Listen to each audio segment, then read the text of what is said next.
Enforcer. I believe you're called enforcers, Gordon. I sell women's shoes. And the Stallion. Stallion, baby! I am not what you would call a handsome man. I'll kick you in the nuts and you'll smile at me and like it all night long.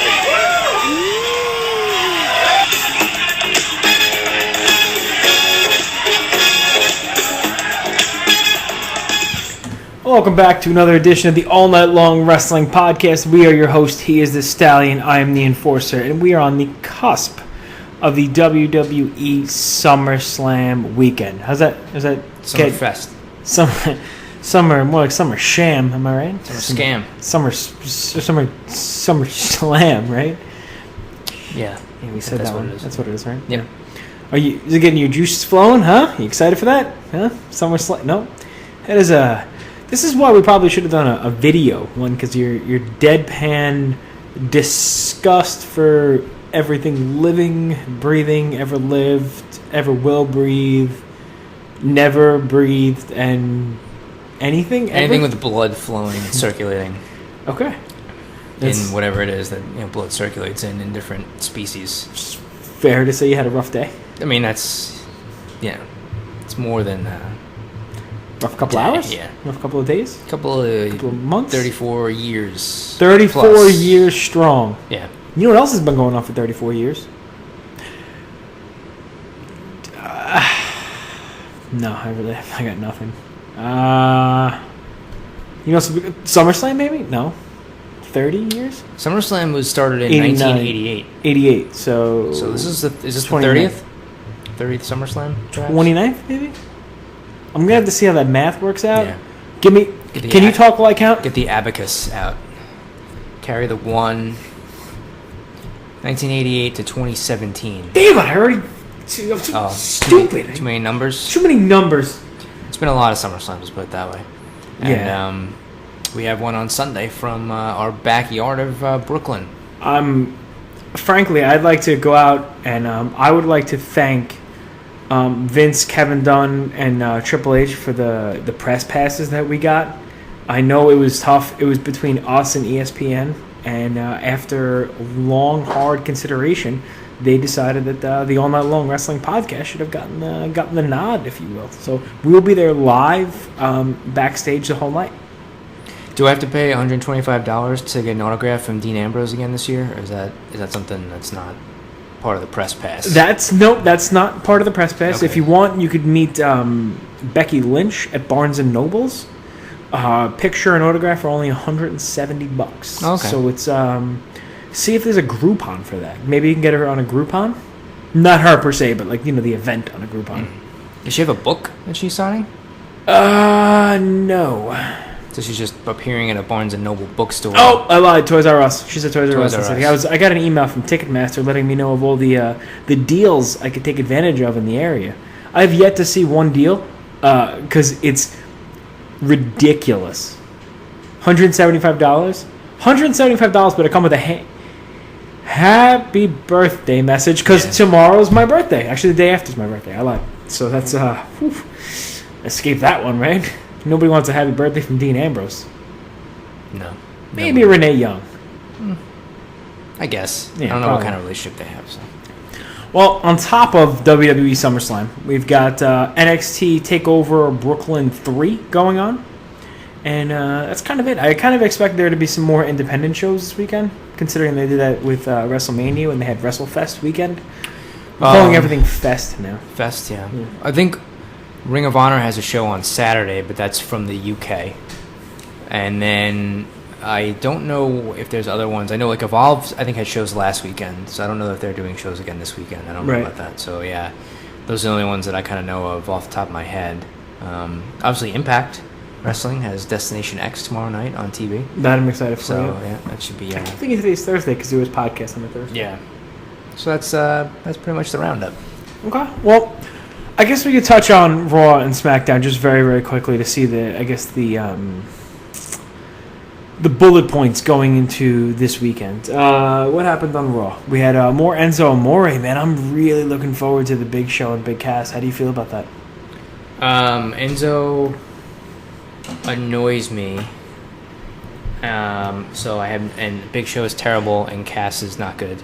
So I have no interest in that match at all. Was I supposed to feign excitement for that? If we're gonna live up to this press pass hype, I'm gonna need you to, kind of do the right thing. Just be a company man. Okay. How excited are you for what else happened on Raw? That was big news. Oh, the return of the Demon, huh? Also, I'm not interested. Okay, Strike 2. What else happened on Raw? Ambrose and Rollins, I guess whatever you call reunited officially, if you want to call it that. I was actually a big fan of that segment. How'd you feel? I'm afraid to ask. No, I think that's the storyline's been pretty well done, and the crowd has been pretty into it, and they reacted pretty well when they finally, fist bumped or whatever it is. That was more like a fist rub. That was an awkward fist bump. Yeah. Never want to be fist rubbed. Yeah. I did that once in college. It was brutal. Anyway, so that storyline's pretty cool, I think. I'm sure that match will be good on Sunday. Those are pretty much the main things. Was there something else that happened on Raw that we forgot Neville, about? Yeah. The Cruiserweight Championship? Yeah. If that's considered something significant, then certainly. Maybe next time, maybe I could bring you a coffee. Maybe caffeine will, give us a little more positive attitude. Because I just slugged a Bang energy drink to the face. So I've had some good energy. 375 mgs of the old caffeine ski. I question, the two questions I have. A, why would you put 5 days before your big quote-unquote pay-per-view, quote-unquote event, whatever you want to call it, why would you make 2 matches for Raw and give them time when you're just going to have them on the pay-per-view? You have Neville lose the title to Tozawa, thank you. I was going to say Tommy because I'm looking at his name right now. And then you also have Bray Wyatt versus Finn Balor. And they both got a lot of time, and they kind of showcased everything they could do. And I just don't know if it's a good idea going into the pay-per-view. Yeah, I mean, I could venture guesses as to why they did them, but I'm interested. What do you got? Well, the Cruiserweight match, I'm going to say, that match, the rematch is now on the pre-show. So my guess is maybe they decided that match wasn't going to make the main card, and if they wanted to switch the title, maybe they decided to do it on Raw and more people would be watching versus a pre-show where less people would be watching, and they wanted the title change to occur there. It's a guess. I don't know. It's actually a really good idea, yeah. And I think someone else I remember reading like a recap suggested they should have changed the title on 205 Live because it would have maybe given people a reason to watch that show with the title change, which also makes sense. But again, if not a lot of people were watching that, maybe they wanted to put the title change in a spot where more people were watching. That's for that match. For the Balor Bray Wyatt match, my only guess is that they just wanted to come up with a reason to have Balor become the Demon or whatever on Sunday. Did they need to have him lose a match to do that? Probably not. They could have done it other ways if he was going to do the bloodbath thing or whatever it was. But that's so many other ways. Have Balor beat anybody, give him a little bit of good heat going into the pay-per-view, and then break him out. I just don't. Did you like the match? With the Cruiserweight match? Either one. The Cruiserweight match seemed pretty good. I don't think the Balor Wyatt thing, I didn't really strike me in one direction or another. It was kind of there. Yep, exactly how I look at it. Anything else on Raw that caught your eye? Not that I can recall. Fair enough. SmackDown, admittedly, I have not yet watched. It is Wednesday. It's been a very long week for the old Enforski, but I didn't see anything on SmackDown yet. I do know what happened. I know what happened with Baron Corbin, the latest man to cash in the Money in the Bank and unfortunately not win it. Is that a good thing or a bad thing going into the pay-per-view? Well, I think a lot of people, myself included, were speculating that Corbin was going to cash in after the Nakamura Jinder Mahal title match on Sunday. So it kind of takes that out of the equation. So it's probably not a good thing that he lost on the show before, because at least there was some added intrigue of that in a match with Nakamura and Jinder Mahal that is probably not going to be all that great, and I'm not sure it has a lot of buzz around it. So taking out the potential of a Corbin cash-in probably hurts the overall presentation of what they could do in that match, I guess. Not that, again, whatever people's feelings are about Corbin, like him or not, just the possibility of a cash-in, I guess, there, added a little intrigue to it. Now that's no longer an option. Okay. Yeah. And again, reading reports, they say Corbin, they lost faith in Corbin as a main event player. Fair or unfair? Well, so the reason I heard was that he was mouthing off on Twitter to some people, including Dave Meltzer and somebody in the military. That was the reason I heard. And then as punishment, they had him lose the briefcase. Oh, I had read a report that says because of his recent feud with John and his inability to carry a promo segment, they kind of lost faith in him as a main event guy. Well, I should have figured that out before they gave the briefcase, right? I mean, I agree with you completely. There were so many other guys in that match who could have benefited more from the briefcase, and it's just it kind of, he didn't get the rub from having the briefcase. He didn't get the title, and I just feel like, either you stick with it a little bit longer, or I don't know, it's just a waste of Money in the Bank, I think. Yeah, I mean, at this point, they didn't. Obviously, he only held it for 2 months maybe, and then he had the shot. He lost immediately, and now it's gone for until the next year. So it is kind of a waste of it. And you said he's the third person, right, to ever cash in and not win. It was him, Cena, and who else? Sandow, right? Mizdow or Sandow? I think it was pre-Mizdow, I believe. Pre-Mizdow. Funny you just mentioned Damian Sandow. I haven't heard from him in a while.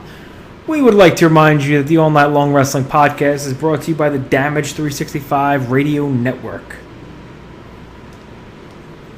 WWE superstar Damian Sandow, now known as Aaron Stevens, and you're listening to Damage 365 Radio. Keep it tuned. You're welcome. And we're back. And not only can we be found on the Damage 365 Radio Network, you can find us over on ProWrestling.com.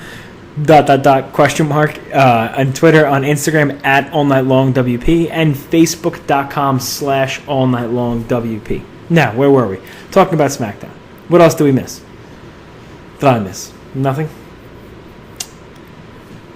No, I mean, they did something similar with AJ Styles, Kevin Owens, and Shane McMahon. This time, Owens super kicked Shane McMahon by accident. So similar, I think last week AJ Styles hit him by accident. So that was just a promo segment there. And Natalya beat Becky Lynch just to give her a little extra momentum going into the women's title match. The Usos beat the New Day, but it was not the combination of New Day that they're going to face on Sunday at the pay-per-view. So I think that was probably the bulk of it, unless you want to talk about the Fashion Peaks. I haven't watched Fashion Peaks. I like Twin Peaks, so that's actually what I'm most excited to see on SmackDown. So I'll reserve my judgment on that till next week. Of course, the NXT show is tonight. I just read what was on the NXT show. I forget already. Not episode? A spoiler, yeah. Just what they were going to do on the show. Isn't it Roderick Strong versus Drew McIntyre tonight?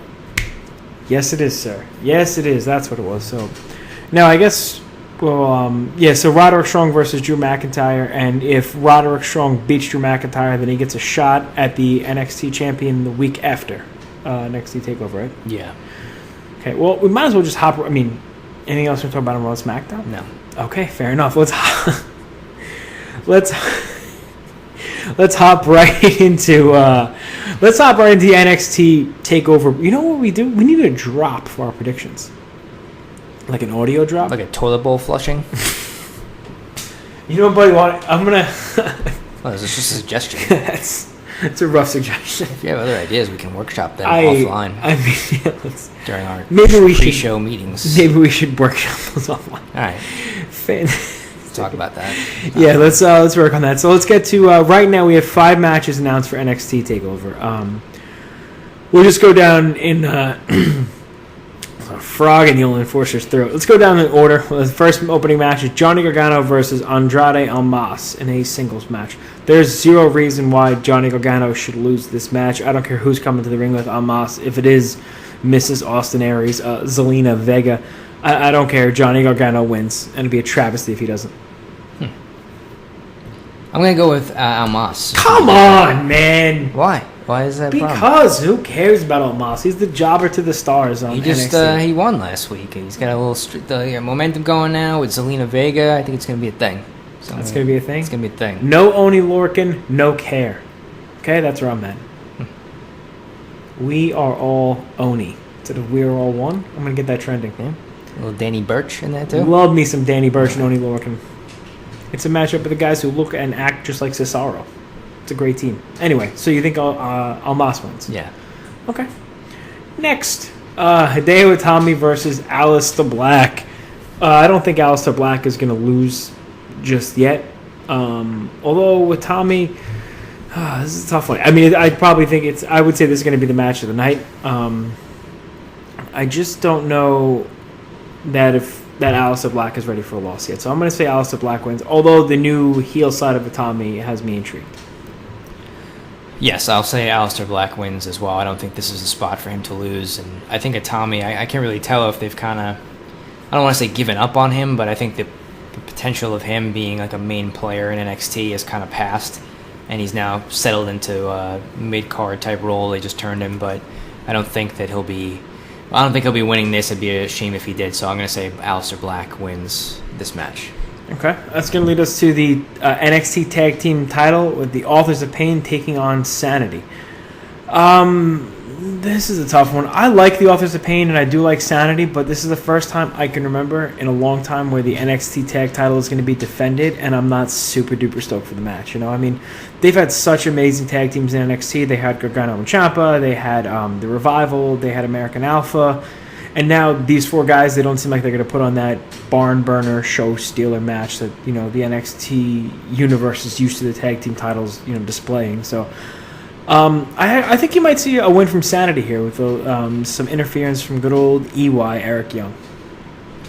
Yeah, I don't know. I think unless they're going to try to bring up the Authors of Pain to the main roster, which I don't know if that's happening or not, I would think it's probably too soon for them to do that. I would leave the titles on them. So I'm going to say the Authors of Pain will retain the tag team championships in NXT.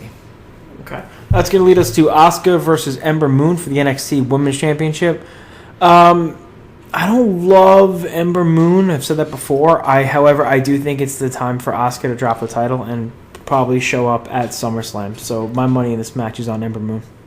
Yeah, I think the whole thing has been building to Ember Moon eventually beating Asuka, being the first woman to do that in NXT, and this seems like the time to do that. She had a singles match with her earlier in the year and came up short. Asuka kind of cheated a little bit at the end to win that. She was supposed to have a shot in a four-way at the next takeover, but she was injured, so she was not able to be in that match. She came back from the injury, won a couple matches, and now earned this shot. So I think this is where she's going to win and take the NXT Women's title.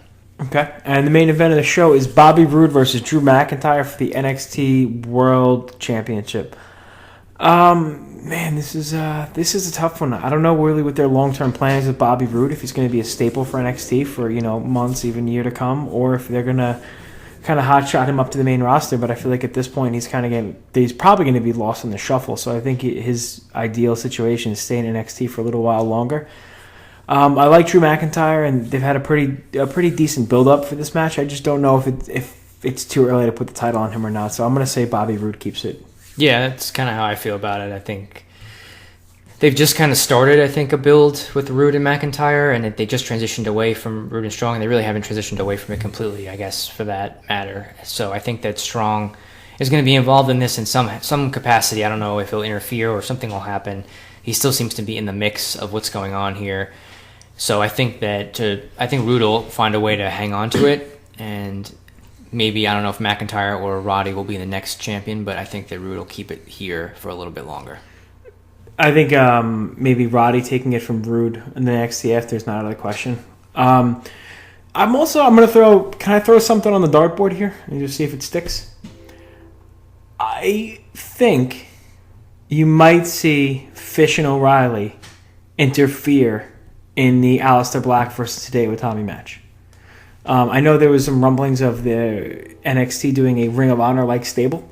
Hideo Itami, Kei Kenta, was in Ring of Honor for quite some time. And I don't know, maybe we have a little budding heel faction here with Red Dragon and Hideo Itami. You're not seeing it, huh? That'd be a little weird, I feel like. I could certainly see them interfering in a match with Aleister Black because they both lost to Aleister Black, right, as you mentioned. So I can see that happening, whether that's here or not. It's certainly possible. but I don't know. I don't know if a Tommy fits. I mean, they can still do that. I just don't know if I would like it. But the other thing is, Adam Cole signed with WWE this past week, or at least it was announced that he signed. So, and he was supposed to be starting the NXT brand, and the rumor is that he may be in Brooklyn this weekend. So we'll see if he makes any sort of appearance, whether it's just at ringside or as an official part of the show or not. I think that'll be another thing that's interesting for anybody who's a fan of him and ROH. So, are you more interested in SummerSlam or on NXT? I'll put it this way: as an overall show, I look forward to NXT more because it's a regular length show. There's fewer matches. I think that'll have overall, for what you're getting, 5 matches in like 2.5 hours. The overall quality will be better. Easier to sit through, I think, as well. Yeah. But as far as a match that I'm looking forward to, the match I'm looking forward to of the whole weekend the most is the 4-way on Sunday. So I think that's what I would say. I guess from an overall show perspective, I always like the NXT shows because they're manageable and better quality. But yeah, we've sat down to watch them, and we can watch them, tape to tape without. Yeah, there's not a lot of stuff to skip there. But on Sunday, there will be some of that. There's gonna be some matches you don't want to see and sit through. But gonna be a lot to skip through on Sunday. But that 4-way, I think, is the best match I'm looking forward to the most of the weekend. Let's put it that way. That's fair. Now I'm gonna throw you a question on air about how you want the rest of this show to go. All right. Okay. Do you want to go directly into the SummerSlam predictions, or would we like to talk about the finals of the G1? I think we should go into the SummerSlam predictions because we're on a roll with our predictions right now. Okay, I wasn't sure if you wanted to break up the predictions or... All right, so let's go right into the SummerSlam prediction. I brought my binky and my bottle because I feel like I'll be taking a nap at some point during these 12 predictions for SummerSlam. So let's go... want to start the pre-show and work our way up? Yeah. Okay, pre-show. Brock Lesnar... No, I'm just kidding. First match is a return match from 3 days ago. A champion, Akira Tozawa, takes on Neville for the WWE Cruiserweight title. No way Neville can win the title back in 3 days and give Tozawa any legitimacy. So I say Tozawa has to win. Yeah, I guess he'll win. I think Tozawa will win. I wouldn't be... part of me wondered if they just switched the title at first to put it right back on Neville just to do a quick switch, but now that it's on the pre-show, I'd be surprised if they changed it right back on the pre-show. Not that they won't, because things happen. But we'll say Tozawa keeps it, and maybe they'll go in a little bit of a different direction with the Cruiserweights for a little while after this. We'll see. Next is going to be the New Day versus the Usos for the SmackDown Tag Team Championship match. And it looks like this, I'm very surprised, this is the pre-show match. The New Day, it's Big E and Xavier Woods, Kofi Kingston at ringside against the Usos. I would like to see the Usos take the title back. I don't think they're going to. I would like to see it happen, but I think they're going to keep the titles in the New Day. Yeah, I think New Day will win. Usos beat the New Day last night on SmackDown. So, and the New Day just won it last month. I don't see them switching it back. Oh, so they wrestled on SmackDown. So that's 3 matches in 5 days that are on the pay-per-view. Well, it was a different combination. Oh, right, you said, I'm sorry. So who was, it was Kofi and who? I think it was Kofi and Woods, I believe. Okay. All right. Next, it looks like it's going to be John Cena versus Baron Corbin in a singles match. As you mentioned, Baron Corbin lost any heat he had whatsoever. I don't see a reason for... I don't know. This is weird. If he was to have the briefcase, I would say he would lose this match. Now that he doesn't have the briefcase, kind of all bets are off. And if it's true that they lost faith in him, they're probably not going to have him beat John Cena. So I'm going to say John Cena gets the win here. Yeah, the other thing is that there's the rumor or the advertisement as Cena being on Raw the Monday after SummerSlam. So you'll also wonder if he's not going to be on SmackDown anymore. Would you have him lose on his quote-unquote way out of SmackDown if he's going to a different show? But the whole Corbin thing is a weird situation now. If he was punished or whatever for what he is, something that he fell into disfavor for whatever the reasons are, and now he's lost the briefcase, I can't imagine that they would put him over Cena here also at this point. So if they're not planning on pushing Corbin further towards the main event, then I would just probably have Cena win because whatever at this point. Corbin kind of seems like a butt knocker, huh? In real life? Yeah. He doesn't seem like the friendliest person based on the interviews and stuff or things I've heard. Do you think he's just living the lone wolf gimmick? I guess. I don't know. Guy played for the Arizona Cardinals, right? I mean, come on. I thought he played for the Cardinals? I thought it was the Colts. And everybody knows the Colts suck. That's for you, Keith. I was going to say. Yeah. Next, looking at Cesaro and Sheamus versus Ambrose and Rollins for the WWE Raw Tag Team Championship. Cesaro and Sheamus are now being referred to as the Bar. That's like a thing. They really are the Bar. So that's what they tell us. It's a terrible nickname. But I think Ambrose and Seth Rollins kind of have to win here, unless we're going to get a quick heel turn from one of those two guys. I could see them doing a heel turn with Dean Ambrose and getting him a little bit of heat because his character's been kind of the same for God knows how long. But I think the better alternative, if they are going to turn one of these guys heel, would be to give them the titles first and have them a long run. So I really like the angle. I'm invested in it. I like these guys. They've all had very good matches with each other in singles independently. So I think this match is going to be really strong, and I think Ambrose and Rollins are going to take it. Yeah, I think that they'll win the tag titles here. You think that one of them would do a heel turn at some point? I don't know that they're doing it here would make sense because, literally last Monday they were just brawling with each other before they ended up getting along in the end. So I don't think that they'll go that route here. I think they've just reunited them. The crowd was really into it. So I think Ambrose and Rollins will win the tag titles. Okay, that's going to lead us to the Demon Finn Balor against Bray Wyatt. I also have no interest in this match whatsoever. And I just don't see Finn Balor bringing out the Demon and then losing. So it looks like Balor's going to take the win here. Yeah, they're going to pull that gimmick out of whatever it was for the last year. And he just lost to Wyatt on Monday, so I don't see him losing again with the Demon gimmick. So if you're going to bring the Demon out, you bring him out at WrestleMania or in a title match. I wouldn't bring him out against a throwaway match against Bray Wyatt in the middle of the show on SummerSlam, but that's just me. Speaking of throwaway match, Big Show versus Big Cass with Enzo Amore suspended high above the ring in a shark cage. Whoa, that's a rough one to sit through, huh? I don't know. Big Cass wins. What do you got for me? Yeah. He should win. So That's, hopefully he will win. Yeah. That's enough for the Big Show. That's enough for the Big Show. Oh my God, who the hell cares? Next up, we have Randy Orton versus Rusev in a singles match. And another match that he really, to me, has had not very strong build. Rusev got the best of Orton. Didn't he super kick him this week on SmackDown? That was last week. I don't know. It's all one long show. Orton had an RKO on him this week out of nowhere, as they say. So Rusev wins this match, and he needs to. So I hope Rusev gets a strong victory here. Maybe reunite Lana with Rusev because she's not doing anything. She's now with Tamina, apparently. So that's her new. What do you mean, like with Tamina? I don't know. They're dating? Or? No, I don't think that was what happened. Okay. It's more of a business relationship, I believe, is the way I took it. Like Pretty Woman? Not that kind of business. It seemed like she was going to be more like her manager type situation. Oh, okay. Yeah. Gotcha. Okay. I don't know. I'm torn on this one because Orton's lost the last 3 pay-per-views in a row to Jinder. Rusev just came back and lost a flag match to Cena.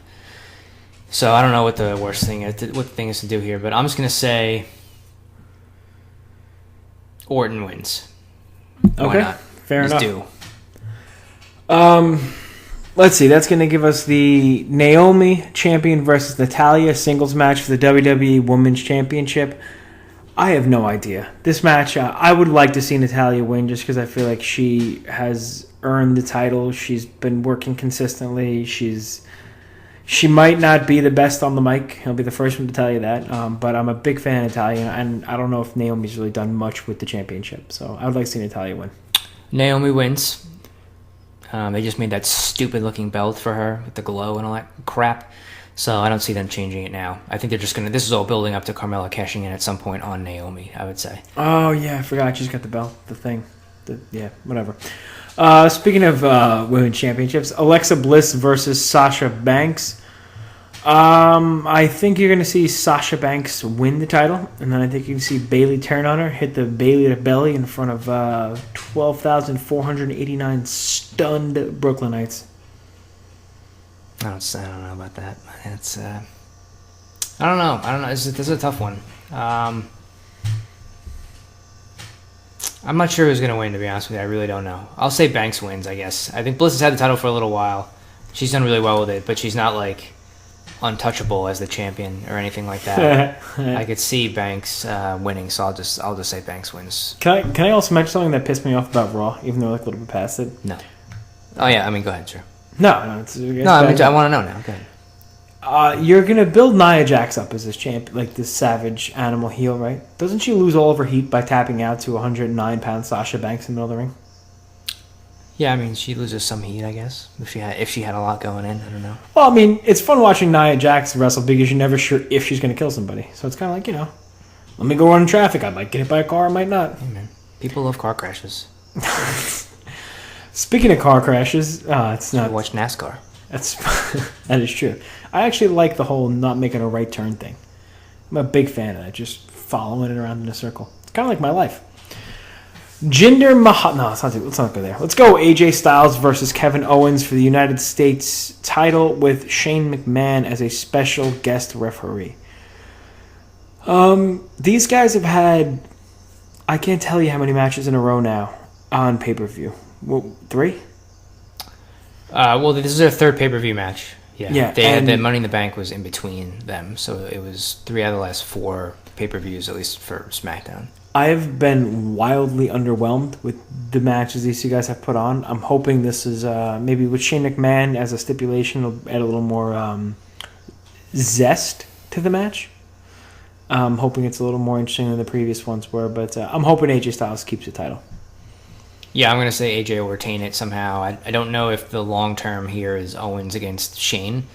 That would be a guess. So I think Styles would keep it, and somehow they'll transition into, I don't know whether it's Shane does something by accident or makes a bad call and misses something in the match, and AJ will retain, and Owens will end up having a match with Shane McMahon at some point.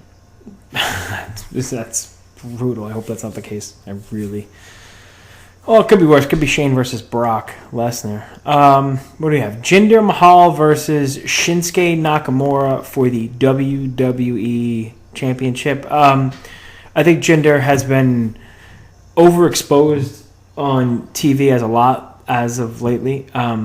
He's been wrestling every single week, and he doesn't look very strong. So I think I don't know if the Jinder experiment is over, and I think you'll see Nakamura walk away with the title. Yeah, I think that's probably what they'll do. I don't know that I think it's probably too soon for Nakamura to win it, but I think it's time to shift it off of Jinder Mahal at this point. They've run with that gimmick for most of the summer now, and I think it's just kind of run its course. I mean, he only really faced Orton as far as a major feud was concerned, but there's just not a lot there for him. I don't see them. We thought this would be a spot for Cena, but Nakamura ended up winning the number 1 contender spot instead. So I can see them just bringing on Nakamura and having him be the champion on SmackDown for a little while and see if that maybe boosts, ratings and viewership and fan interest and things like that. So champion Brock Lesnar with Paul Heyman versus Roman Reigns versus Samoa Joe versus Braun Strowman for the WWE Universal Championship. Now, this is a fatal 4-way match, right? So 1 pin means you win the match. Correct. Now, in Paul Heyman's promo on Monday, he mentioned that all 3 were going to gang up on Lesnar and get him out of it.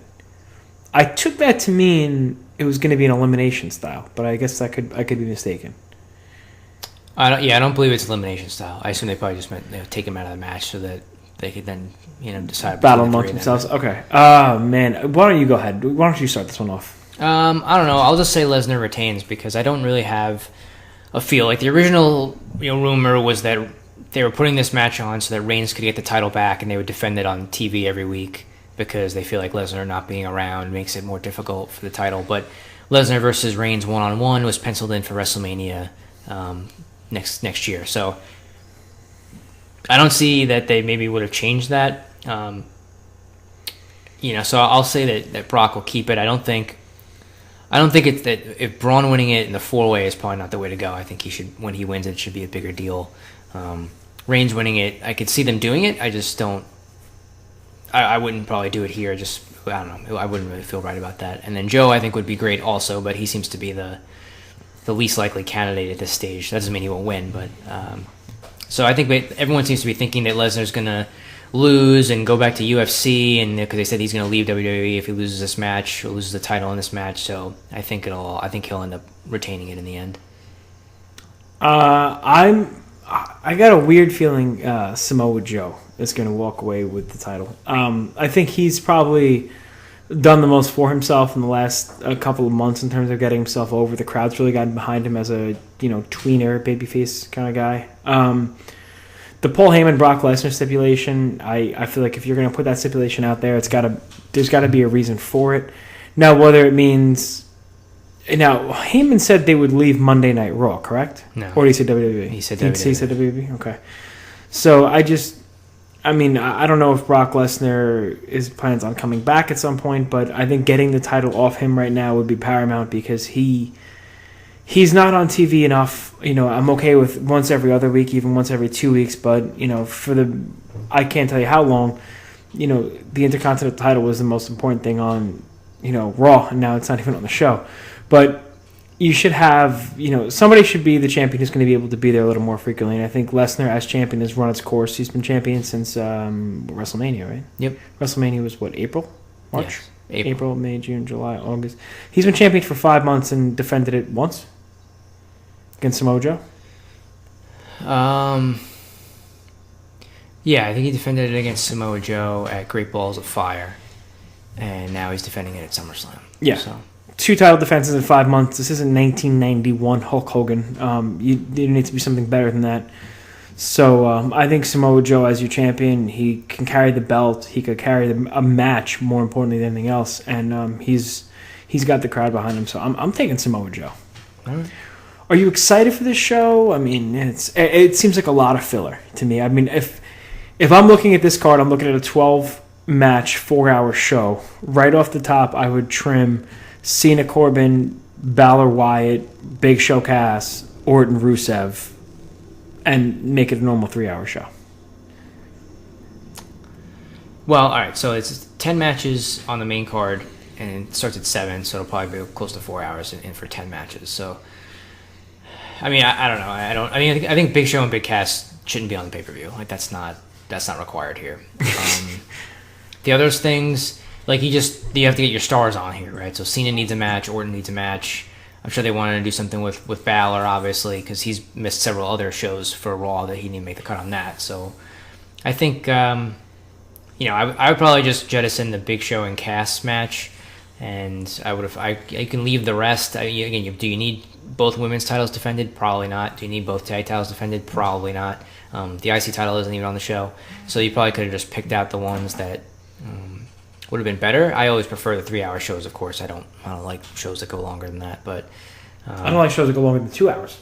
Yeah, so I think Show and Cass is the one that I would just leave off completely. But other than that, I think all these other matches have just justification to be there. It's just that it's going to be a long show. So, well, last year didn't it go like 45 minutes later too? I think so. I don't remember. It was a long show. I remember that. I don't remember all the matches that were on it, but I just remember it being a very, very long show. Yeah, it's gonna be. I mean, there. Will there be a superstar shakeup on Monday? Did they confirm that? Deny that? I'm not. I mean, they didn't say anything on Raw or SmackDown that I heard. So I was reading something about that early September, maybe. So it would be cool to see a superstar shakeup on Monday night following. But who knows? I think we should have some cool outcomes for it, and there's a lot of room, to grow from this show. Now, who surprises you by not being on the show? Who surprised me by not being on the show? Is there anybody you feel like this show is missing? I mean, I think just the Intercontinental title not being on it is probably a little surprising. I know they were kind of heading in the direction of Miz against Jason Jordan, but obviously that whole angle with him is fallen pretty flat, and then Miz kind of got put on the back burner. And I think they were probably planning on doing the Hardys against the Revival, and then obviously the Revival had another injury. So now neither of those teams is on the show, along with like Anderson and Gallows and guys like that. So I guess those are the ones like the Hardys and the Miz, I would say, are probably the most glaring omissions for teams, people on the show that are not there. But the Hardys thing was probably due to injury, and the Miz thing was just a change of plans. I feel like Jason Jordan had like the biggest storyline for like the last 6 weeks, and to not have him on the show kind of, it's rough, but it's nobody's fault but their own because they haven't made anybody care about that storyline whatsoever. So, well, that's SmackDown. That's SmackDown. That's SummerSlam. Summer Smack Deb in the middle of the summer. Just before we wrap up here, have you gotten the chance to watch any of the G1 matches? No. Okay. Well, that's all the talk we have for the G1 I choose Climax. not to run. That's what That's from Seinfeld. Oh, I've never really watched Seinfeld. Sorry. That's a separate conversation we need to have, probably off air. You choose not to watch a G1? Is that what it was? Yeah, it's hard. It's hard to find. It's a lot of matches to watch. It is. I also don't have a subscription in New Japan World, so that's another. I would like to thank Don Callis, aka the Jackal, aka Cyrus, and Kevin Kelly for really. It's tough when you got to watch a 4-hour show in complete Japanese. Tetsuya Naito is the G1 2017 winner, the first ever 2-time winner. He won back in 2013, I believe, and he beat Kenny Omega in the finals. I'm going to pose this question to you. Has there been a wrestler who has had more consistent matches in 1 year than Kenny Omega this year? Are you saying this year's or ever? Ever. Oh, yeah, sure, of course. I'm going to go ahead and disagree with you. I saw that one coming, so... I just feel like... I don't know. I think Naito, too. When you look at the top guys in Japan, like you have Naito just match after match. He just came out, actually. Naito just said something that he hopes next year's G1 Climax doesn't have, for lack of a better term, any jobbers in there, which I thought was a pretty interesting statement. Because this year, like they have like a Yano. I never have any interest in seeing Yano wrestle ever again. It had Juice Robinson, who they kind of made, into this huge over babyface. Michael Elgin this year, and Naito said he kind of wants to see nothing but the elite of the elite. So I think next year, I know it's not a big, it's not looked upon very highly in Japan, but maybe bring in some outsiders from organizations that have never, even wrestled in Japan before. Maybe get some people from Impact or from Ring of Honor or something, just to get a little diversity, because Okada, Omega, Naito, and Ishii and Tanahashi are amazing in their own right, but how many years can you watch the same people wrestle over and over and over? And I think this year, Naito versus Omega eclipsed their match last year, but I don't want to see it again right away, and I feel like that's a problem with some of the headliners in Japan. Of course, they had a lot of losses last year with a bunch of people going to AJ and Nakamura and Gallows and Anderson going to WWE, but and they did the best that they did, and I think they built some stars this year. They built Michael Elgin. They're doing a really good job building Evil. They lost Katsuyori Shibata due to injury, so they're doing the best with what they have. But you can't have the same. I don't want to see Bad Luck Fale in another G1. I don't want to see him play spoiler, beat, let's say, the TV champion, and then get a shot at the TV title because he beat the TV champion in the G1. There are just some guys that really shouldn't be in the G1 Climax. That being said, I think this year was incredibly strong. There wasn't a bad night to watch. The blocks were broken up very well. I would have liked to see Ibushi in the finals. It would have been, we talked about it last week, it would have been a change of pace from the main four, which everybody kind of expected to be the final four of Tanahashi, Naito, Okada, and Omega. I also really enjoyed Omega versus Okada's third match because it was, it had 30 minutes or less, and it wasn't a 49-minute match, and it wasn't a 60-minute match. So that was it was a different match. They told a different story. They had a more linear storyline, if you will, and Naito winning. Hopefully that's going to set up Naito versus Okada at Wrestle Kingdom. So we'll see what happens. Unless somebody beats Naito before then, of course, then they get the briefcase, if you will. But Naito was the right guy to do it. I know you had said you would hope that's who you wanted to win. So I think they made the right decision, and a clean loss for Omega is not going to hurt anybody. Yeah, I think, like we said last week, we were talking about potential winners of the Final Four. There were 4 guys in the running at that point, and Naito winning seemed to make the most sense and was the right call, and I think that's what they did. I think that we figured the finals would be him and Omega. Tanahashi didn't really seem to have it in him at this point to be put in that spot again, and Okada obviously as the champion. They had already kind of done the Omega-Okada match in the last match of the round robin period. So just given how the blocks were set up. So Naito and Omega made the most sense for it being the finals, and Naito winning I think makes the most sense. Obviously, Omega won last year. He already has that New Japan United States Championship, so I think that's got to be kept separate if they're going to try to establish it as something special. So I think that's kind of how they laid it out. I think obviously the way they do things when guys pin other guys that are champions in the round robin period, that ends up kind of giving them opportunities after it as far as title shots go. So guys like Evil gets an opportunity, and maybe Michael Elgin I think beat somebody in there who was a champion. And same thing with Juice, I think, right? He beat Omega. So Juice and Elgin both beat Omega. So like you said, that lined them up for U.S. title shots. Yeah. So there's things like that they can go in those directions. So that seems to be the plan. So I guess as of now, it's Naito versus Okada at Wrestle Kingdom in January, and then if anything changes in the next 4 months, that'll obviously alter whatever plans that are in place right now. Were you happy to see that? Actually, did you see Meltzer's rating for Naito versus Omega? No.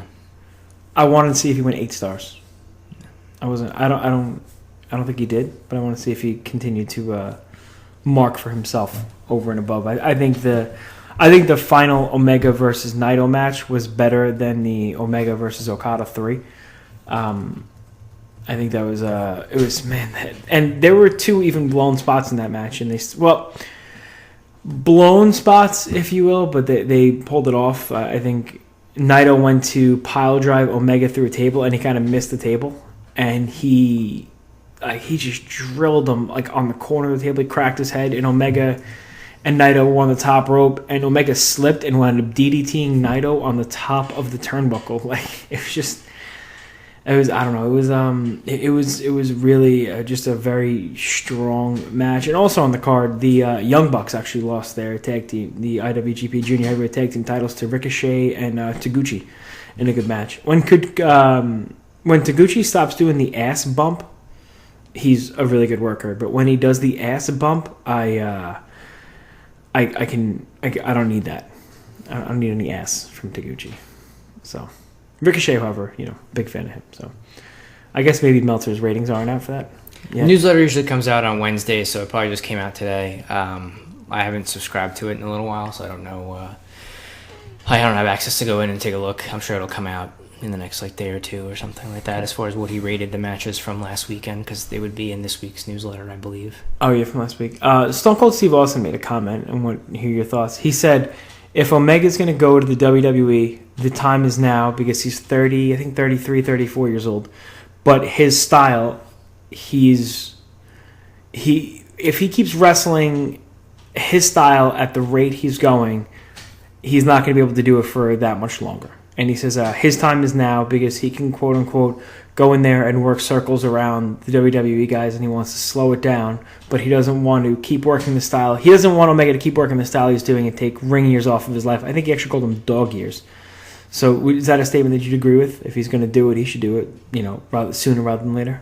Yeah, I think so. I mean, the sooner that you have an opportunity to do that, I think that would be the thing to do. And if you keep wrestling that style that these guys wrestle in Japan, they just don't have long careers. They just can't. It wears on you after a while, and you get broken down. So I think that if he's thinking of going, then the sooner he goes, it probably makes the more sense to do so. I mean, his style obviously will change if he went to WWE.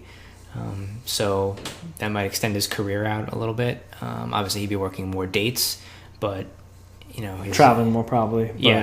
But his style the in-ring style would be a little bit lighter and easier on him, as it has been for all the other guys from Japan that have gone there. So I agree with what he's saying, what Austin is saying, that if he's going to go, and he's obviously got a lot of buzz around his name right now, that he's probably the right time to do it. But I think his contract goes probably at least until next year, So I don't know if he's just going to leave after that or if he's going to stick around for another year, depending on, I guess, whatever he decides he wants to do. And whatever, I guess, they do with the IWGP Heavyweight title, too. Dave Meltzer, back to Daddy Meltzer. He made a statement, and I want to hear your opinion on it. He said Friday's match between Omega and Okada would have been match of the year in 18 out of the last 22 matches. And this year, it has trouble reaching the top 10. What do you feel about that? I think he's a mark for New Japan, and he'll slurp anything that these guys do. Mostly those main guys, like the Okada, Tanahashi, Naito, Omega.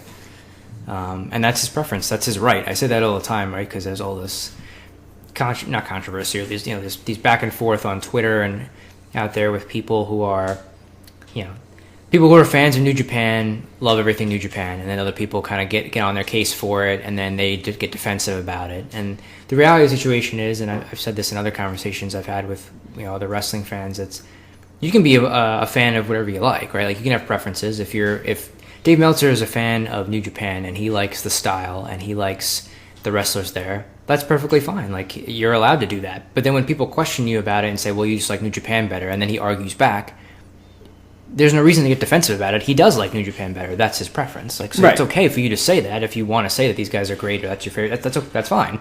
I don't agree with that opinion, but that's okay because that's not my opinion. So he's allowed. He's entitled to think what he wants. But to keep making these bold statements like that and like how these guys in Japan are bigger draws and I heard him say something like a couple weeks ago about like where certain wrestlers ranked. I think someone was asking about Shawn and he was like, well, he wouldn't be in the top 3 because all these guys in Japan that no one's ever heard of before. And it's like, all right, dude, like just like all time. Yeah, like calm your business, all right? Like no one really knows about these guys from Japan wrestling. We're talking this is American wrestling. We're talking about guys who are the best in-ring workers of all time, and he's got to take a cop and attitude about it just because he likes New Japan better. So that's fine. He can like it all he wants, but I think that's ridiculous to say like, oh, this match is not even in the top 10 this year, but it would have been the best match of the last 18 to 20 years or whatever it is. Meanwhile, I'm sure there's other matches in Japan that have happened over the last couple of years that he was raving about when they occurred too. So, it's all just an in-the-moment thing, I think, for him. He probably watched the matches over the weekend and thought they were probably awesome. Watched them live and then gave his live review. Yeah, that's fine. I mean, he's entitled to his opinion. I just think he's he favors New Japan stuff, and he doesn't like to admit that he has a bias towards it. But I don't think there's a problem with having a bias, but you just have to cop up to it and admit. I don't know if it's a bias, if it's like a bias or if it's a preference. But if it's his rating system, I mean, the man literally made his own rating system that every professional wrestling fan abides by. So kudos for that, but you're rating it based on your criteria. You're not rating it. There's no international rating committee. Oh my God, that's a good gimmick. We can come up with the international rating committee and we can blow Meltzer out of the water, man. But, Meltzer can give any match he wants to 127 stars because the rating is under his criteria. There's nothing to say it has to hit this many minutes with this many moves, with this many X, this many... it's what he likes. And I do agree with him because I also prefer that more, the stiffer, more like athletic to me... I don't know if athletic is a better word. The stiffer, more realistic feel of New Japan than, the WWE now. But that's not to say that some of the matches in NXT, like the DIY versus the Authors of Pain versus the Revival? Yeah. Versus Revival match wasn't in the top 5.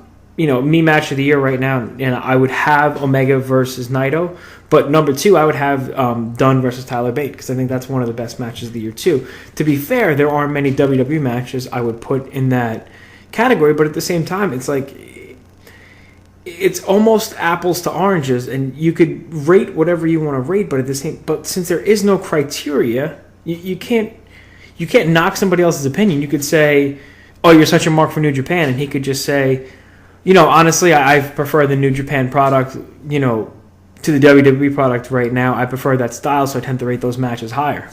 Call it a day. Right.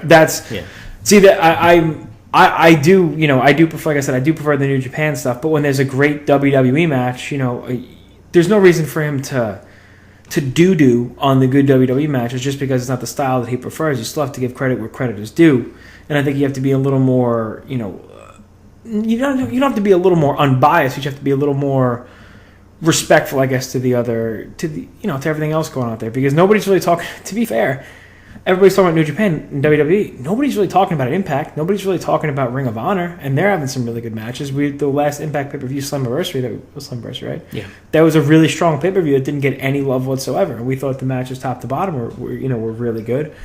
And Ring of Honor, I think it's safe to say they're in a little bit of a lull right now. But when they have a pay-per-view and we watch it, every single match is still very consistent. So, just I don't know why X always has to be better than Y and better than Z, or this is better than that. You could say you don't like this and you prefer this, and that's completely fine. But just own up to your preference is all. Yeah. Like BK. BK doesn't really like the Japan stuff because he likes the showmanship and the glitz and glamour of the WWE, and that's totally cool too. Everybody watches it for a different thing, but the same point, for people can say Kenny Omega's overrated on Meltzer's scale, maybe, sure. But the same people then people could say John Cena's overrated on what scale? So it's just professional wrestling is very, there's no right and there's no wrong if it's all opinions, you're not there's no actually maybe Meltzer is like the Siskel and Ebert, he gives us I think Meltzer's like the professional wrestling Siskel and Ebert. Who made him that though? I think part of it is because the opinions obviously are very divided on guys, and the thing is obviously since it's a scripted or a pre-planned sport, right? So they're picking the winners of the matches are obviously selected beforehand, and they just the booker decides whoever it's going to be, right? So you can't really say because John Cena beat AJ Styles means he's a better wrestler than AJ Styles, right? Just no, that's where you have the arguments, right? So if you're watching a sport and it's two teams and one team beats the other team, that team is better than the other team because they won the game and it's a legit contest, right? This is obviously pre-planned. So wrestlers can lose matches, and fans can still say, well, even though AJ Styles lost, he's still better than John Cena because he's a better wrestler in the ring, he's a better promo, like all those things. So you can have those opinions. So it's less cut and dry, I guess, with pro wrestling because of that reason. And that's same with MMA. If X fights Y and one guy wins, he's the better fighter. He's the better fighter, right? So but with this, since it's not really done that way, it's predetermined. It opens it up to more people being like, oh, well, I think Sami Zayn should get a push because he's a better wrestler, but they're not pushing him. He's just losing because they don't like him. So I still think he's one of the best in the world. So that's a fair opinion to have. It's just that opinion wouldn't exist in MMA or something. Whereas if he was a real fighter and he was losing all his matches, you couldn't be like, well, he's still good. It's well, no, he's not because he's never wins. He's 0-5. So that's I think one of the other things that kind of ties into the whole aspect of who likes who better, and it's a little less cut and dry, and there's more opinions from people who have different preferences. I also think there's a lot of resentment from internet fans and people towards the WWE because of the WWE style is taking away what could be some more classic matches like AJ versus Kevin Owens, like I said before, at House of Hardcore. Is going to be a lot different than what you're going to see on TV. But, I guess when you're wrestling 300 days, a year, you can't really have vertical drop brainbusters and backdrop suplex and somersault sentons 70 feet into the crowd and stuff like that. So you gotta take it for what it's worth. But that's why I think the WWE is now kind of finding guys that are gonna be really good workers, get over and fit Kyle O'Reilly and Adam Cole are perfect examples of guys who can wrestle the WWE style and are fantastic wrestlers and don't really have to change their moveset too much to get over. They're both very by the book, very, very clean wrestlers, and they're not going to do, you're not going to see them try to hit a one-winged angel on an apron, and to have a really good match. So that's what's kind of, I just hope with the roster that the WWE and NXT have right now, I think it's safe to say is probably the most potential it's ever had, right? We just so many guys. You just hope that the WWE continues to let them grow and uses them the right way, because if it's up to Triple H, I don't know, but the future should be bright looking at who is under the WWE banner right now. Yeah, they just have to. It's just a matter of whether guys translate to the main roster or not when that time comes. And I think it's a matter of Vince and his micromanaging too. I think that's everybody feels like that's a huge issue, and the way that people get over in NXT isn't the way to get over in the WWE. And I don't know the right way to do it. Do you? Well, I could explain it, but we don't have enough time left for that. So. Oh, there's next week's teaser. We are here to remind you that we are the All Night Long Wrestling Podcast. You can find us on Twitter, on Instagram at All Night Long WP, Facebook.com/All Night Long WP, ProWrestling.com, I hope, and Damage 365 Radio Network. We are your hosts. He is the... we didn't do Shooting with the Stallion this week. We'll get back to it next week. He's a Stallion. I am the Enforcer. And once again, we are tapping out.